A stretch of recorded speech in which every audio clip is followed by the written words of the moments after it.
ఆదిలాబాద్ వ్యవసాయ మార్కెట్ యార్డ్లో పత్తి రైతులు ఆందోళనకు దిగారు. కిసాన్ కపాస్ యాప్ వల్ల ఇబ్బందులు పడుతున్నామని 8 నుంచి 12% నిబంధనలు ఎత్తివేసి కొనుగోలు జరిపించాలని డిమాండ్ చేశారు. అనంతరం కాంటా నెంబర్ 1 వద్ద బైఠాయించి పత్తి కొనుగోలును అడ్డుకున్నారు.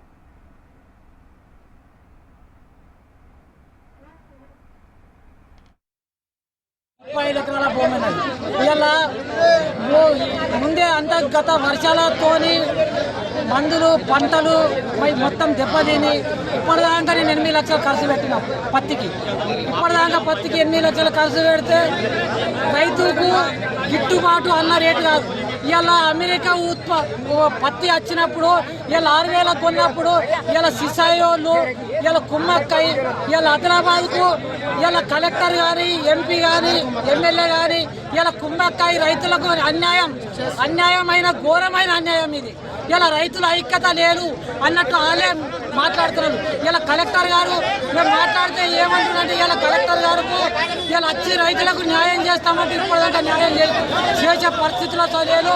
ఇలా 20 మైచారు దాకా మేము ఒక్కో సెకండ్ ఫస్ట్ క్రాప్ సార్ మేము ఇలా నష్టాలలో ఉన్నాం. ఇలా వర్షాలతోని ఇలా సగం పత్తులు పోయినాయి. ఇలా మందులు కొట్టి ఇలా బొక్కలు రైతులకు ఇలా భారం అయిపోయినాం. ఇలా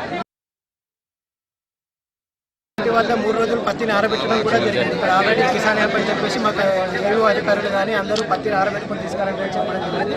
దానివల్ల మేము గత 3 రోజులుగా పత్తిని ఆరబెట్టి ఇక్కడికి మార్కెట్ తీసుకొని వచ్చేసరికి ఇక్కడ మైచర్ వచ్చేసి 20-22 అట్లా మైచర్లు చూస్తున్నారు. దాని సిసి అధికారులు మాత్రం దాన్ని ఏమంటున్నారు, మేము 20-22 మైచర్ వస్తే మేము తీసుకోమని చెప్పి కడకండి ఇక్కడ చెప్పడం జరుగుతుంది. కానీ మేము ఆల్రెడీ ఇంటి వద్ద 3 రోజులు పత్తిని ఆరబెట్టి తీసుకొని వచ్చినా కానీ 12 కంటే తక్కువ వస్తేనే 12 మైచర్ వస్తేనే మేము తీసుకుంటామని చెప్పి కరాఖండిగా చెప్పేస్తున్నాం. ఇక్కడ ఏ ప్రజాప్రతినిధులు కానీ కలెక్టర్ కానీ ఎవరు లేరు. ఇక్కడ మా రైతు కోసం పట్టించుకునే నాయకుడు ఎవరు లేరు.